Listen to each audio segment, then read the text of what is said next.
l'éducation du primaire au supérieur, en passant par la formation professionnelle, constitue une priorité vitale pour notre pays. Il en va de l'avenir de nos enfants, il en va de notre avenir à tous en tant que nation.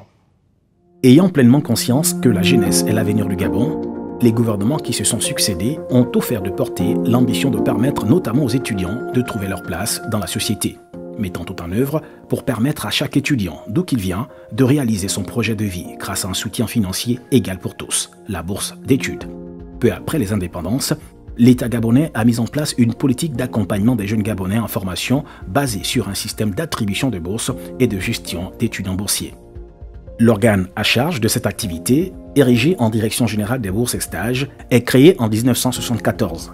Rattaché successivement au ministère des Affaires étrangères, puis au ministère des Finances, pendant plus de 50 ans, la DGBS a pleinement joué son rôle dans un système unique au monde, en prenant intégralement la charge financière de tout étudiant grâce à la volonté du président de la République, chef de l'État, son Excellence Ali Bongo Ondimba.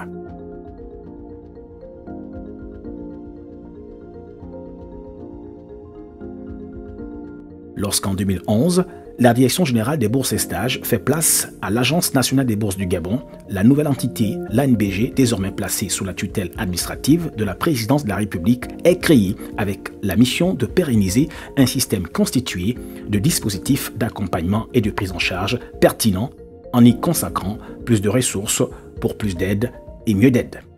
10 ans après, l'Agence nationale des bourses du Gabon poursuit cette ambition avec succès en garantissant à la quasi-totalité des étudiants les chances équitables d'accès et de réussite dans l'enseignement supérieur, en améliorant les process, en tenant compte des orientations du gouvernement et de l'adéquation formation-emploi dans l'attribution des bourses. Le nombre de demandes de bourses a augmenté considérablement.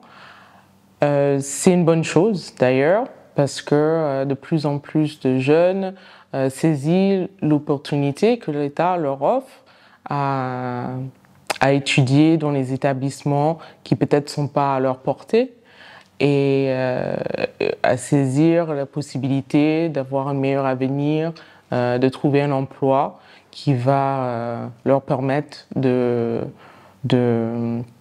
se soutenir, de soutenir leur famille, etc.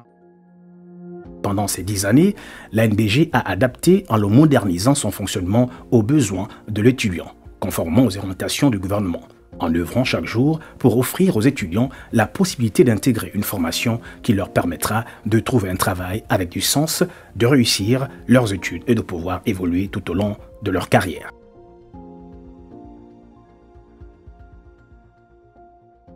L'État a toujours mis un caractère volontaire à soutenir l'accompagnement des jeunes dans les études.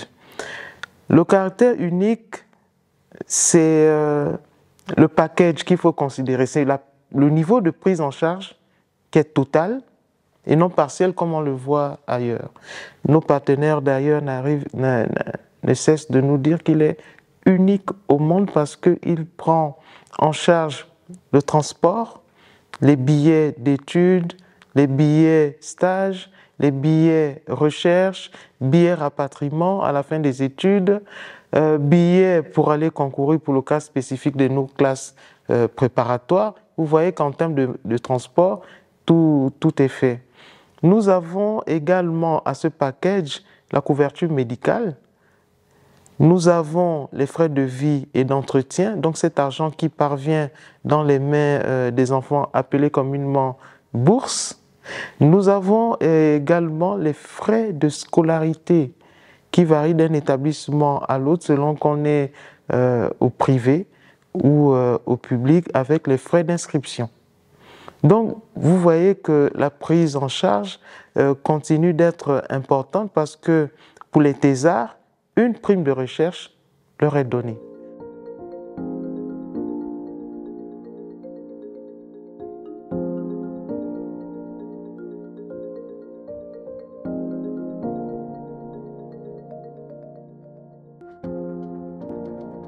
Au Gabon, l'État prend en charge le coût réel de la scolarité des étudiants sur son territoire et en dehors. Le ministère du Budget et des Comptes publics précise que la hausse de la dépense moyenne de l'État pour la scolarité des étudiants, tous cycles confondus, est justifiée par une mission prioritaire, l'insertion professionnelle des étudiants grâce à une affectation conséquente des allocations de bourse.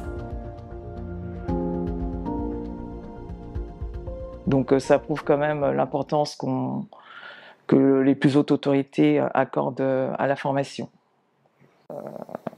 Le président de la République a souhaité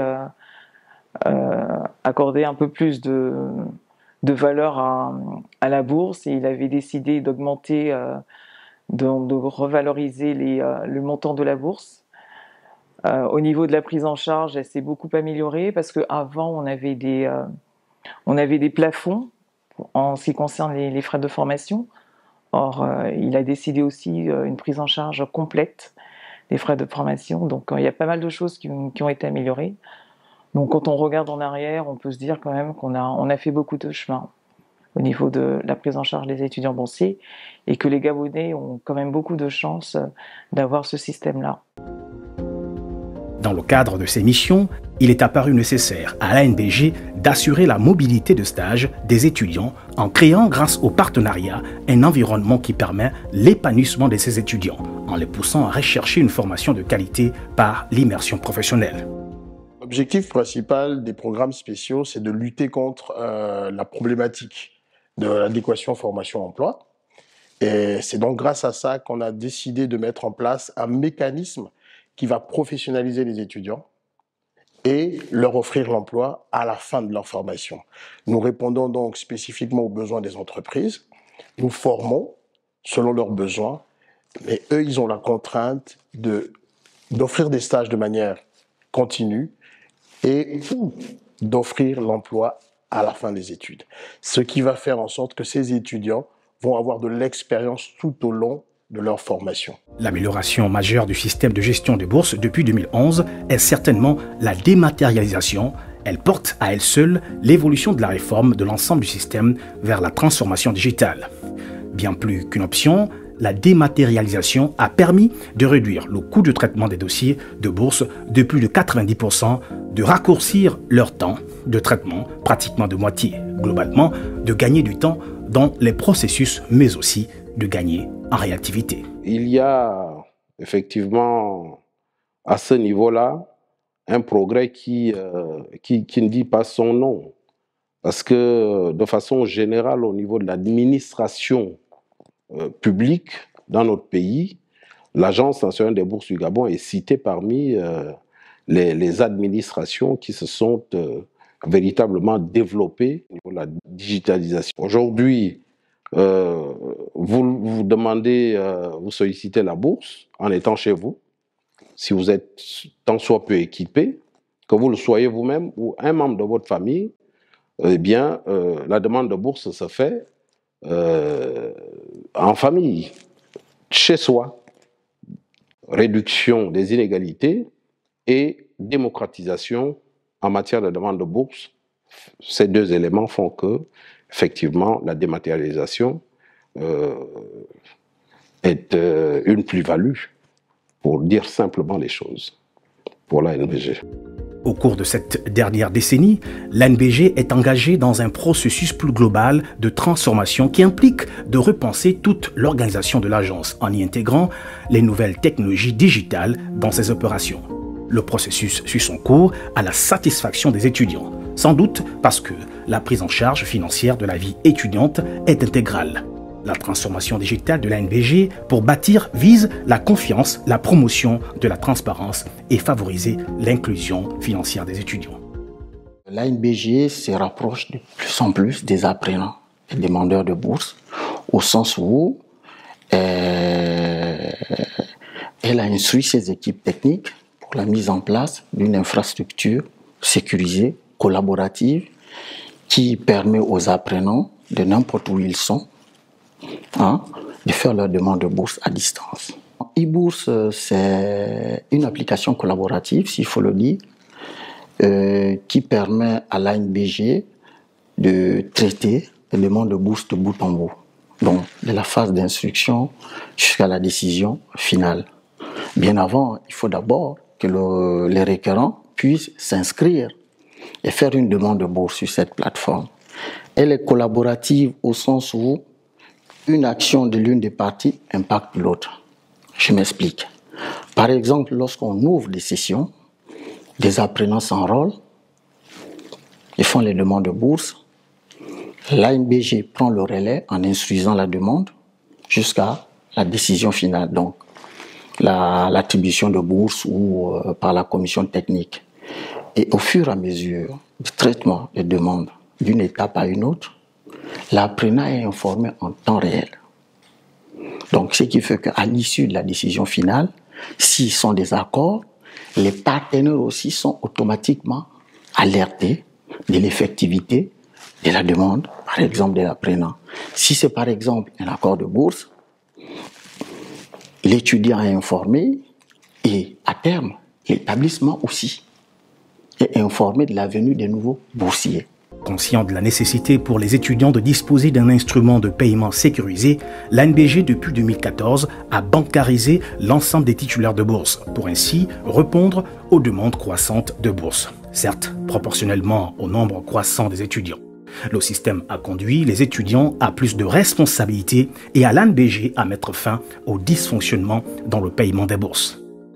La bancarisation des étudiants gabonais fait partie d'un programme global de bancarisation décidé par les autorités gabonaises qui, comme vous le savez, font partie d'une CR, c'est-à-dire d'une communauté économique régionale, la CEMAC.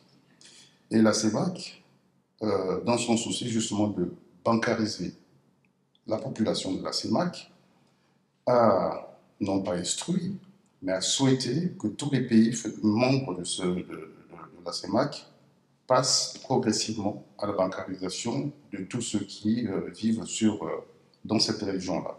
Et les étudiants en font partie. Donc, le Gabon a décidé, à la suite des fonctionnaires et des autres travailleurs, de faire basculer tout le monde à la banque. C'est-à-dire que le paiement en espèces doit à terme disparaître. Et c'est dans ce cadre-là, justement, qu'en 2014, je crois le 11 novembre, si je m'en souviens, sous la présidence ou sous l'autorité du ministre des Finances et du ministre de l'Enseignement supérieur, dont dépendait l'ANBG, une convention a été signée avec les principales banques de la place pour que les étudiants passent du trésor public à la banque, parce que la fonction première du trésor public, ce n'est pas de payer ce genre de prestations. Entreprendre des études supérieures est une étape passionnante, mais aussi vient également avec de nouvelles responsabilités financières, certainement pour l'étudiant, assurément pour l'Agence nationale des bourses du Gabon, face à la double perspective de satisfaire au mieux les demandes de bourse, de répondre aux contraintes et de respecter les principes de la rationalisation et de l'optimisation des dépenses imposées par le gouvernement.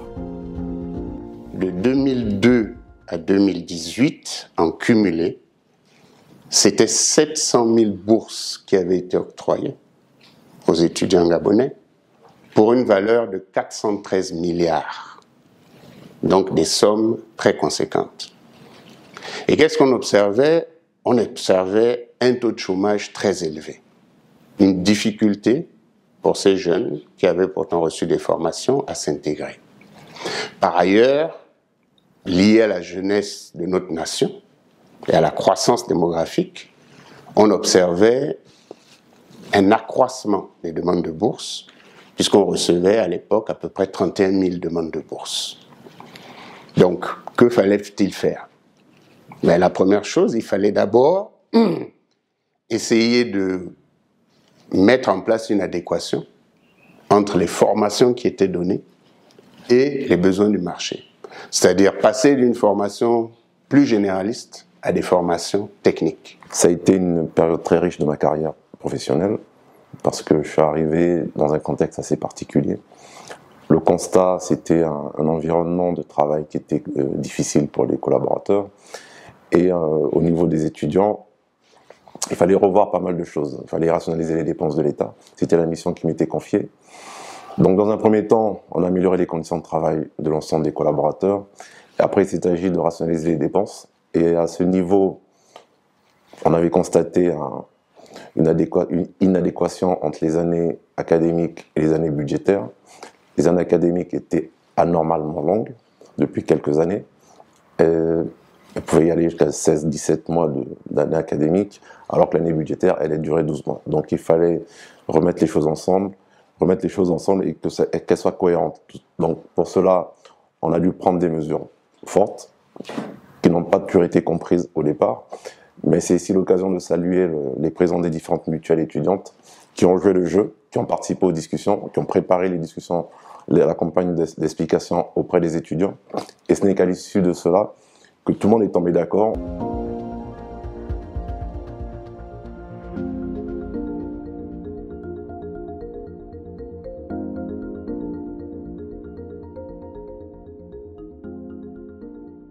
La vie étudiante est une période à la fois charnière et bien remplie.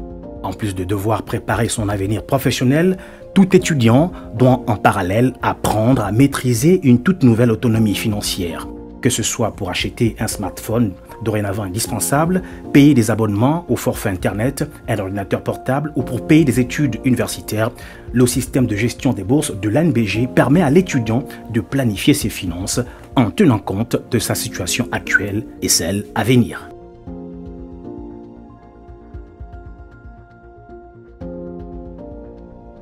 Je suis d'une famille modeste. Je voyais difficilement mon père joindre les deux bouts parce que nous sommes une famille de 8 enfants, sinon 10. Donc c'était difficile pour mon père de pouvoir subvenir à tous les besoins de ses enfants concernant les études. Donc ça a été un soulagement pour moi et je suis passé comme ça de classe en classe avec les efforts et aussi la contribution de la bourse. Quand j'ai changé les cycles, le niveau, sinon l'exigence a changé aussi de tournure, a pris une autre tournure, je voulais dire. Parce que quand on arrive en master, la recherche ne fait pas de cadeau.